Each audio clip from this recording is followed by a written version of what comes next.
ಈ ದಿನದ ಪ್ರಾರ್ಥನೆ 2 ಪೂರ್ವಕಾಲ ವೃತ್ತಾಂತ 7ನೇ ಅಧ್ಯಾಯ 14ನೇ ವಚನ.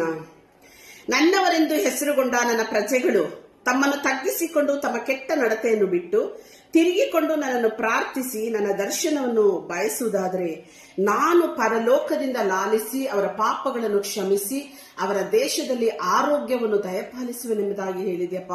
ಹೌದು ಸ್ವಾಮಿ, ನಮ್ಮ ದೇಶಕ್ಕೆ ಆರೋಗ್ಯವನ್ನು ಕೊಡುವ ದೇವರು ನೀನಾಗಿದ್ದೀಯ. ನಮ್ಮ ಪಾಪಗಳನ್ನು ಕ್ಷಮಿಸು, ನಮ್ಮನ್ನು ತಗ್ಗಿಸಿಕೊಡುತ್ತೇವೆ, ನಮ್ಮ ಕೆಟ್ಟ ನಡತೆಯನ್ನು ಬಿಟ್ಟು ಪರಲೋಕದ ಕಡೆಗೆ ಮುಖವನ್ನು ಮಾಡುತ್ತೇವೆ ಸ್ವಾಮಿ. ನಮ್ಮ ದೇಶಕ್ಕೆ ಆರೋಗ್ಯವನ್ನು ಕೊಡು ಸ್ವಾಮಿ. ನೀನೇ ಘನ ವೈದ್ಯನು ಸ್ವಾಮಿ, ನಿನ್ನ ರಕ್ತವೇ ನಮಗೆ ಔಷಧವು ಸ್ವಾಮಿ.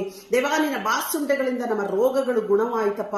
ನಮ್ಮ ದೇಶಕ್ಕೆ ನೀನು ಆರೋಗ್ಯವನ್ನು ಕೊಡುವುದಕ್ಕಾಗಿಯಪ್ಪ ನಿನ್ನಲ್ಲಿ ಬೇಡುತ್ತಾ ಇದ್ದೇವೆ ಸ್ವಾಮಿ. ಹೌದು ಸ್ವಾಮಿ, ನೀನು ನಮಗೆ ಆರೋಗ್ಯವನ್ನು ಕೊಟ್ಟಿದ್ದೆ ಎಂದು ನಂಬಿದ್ದೇವೆ. ನೀನು ನಂಬಿಗಸ್ತನು ಸ್ವಾಮಿ. ಆರೋಗ್ಯ ನಮ್ಮ ದೇಶಕ್ಕೆ ದಯವಿಟ್ಟು ದಯಪಾಲಿಸಿಕೊಡಿರಿ ಪ್ರಭು ಯೇಸು ಕ್ರಿಸ್ತನ ನಾಮದಲ್ಲಿ ಜಯದೊಂದಿಗೆ ಬೇಡಿದ್ದೇವೆ ನಮ್ಮ ಜೀವವುಳ್ಳ ತಂದೆಯೇ. ಆಮೇನ್ ಆಮೇನ್.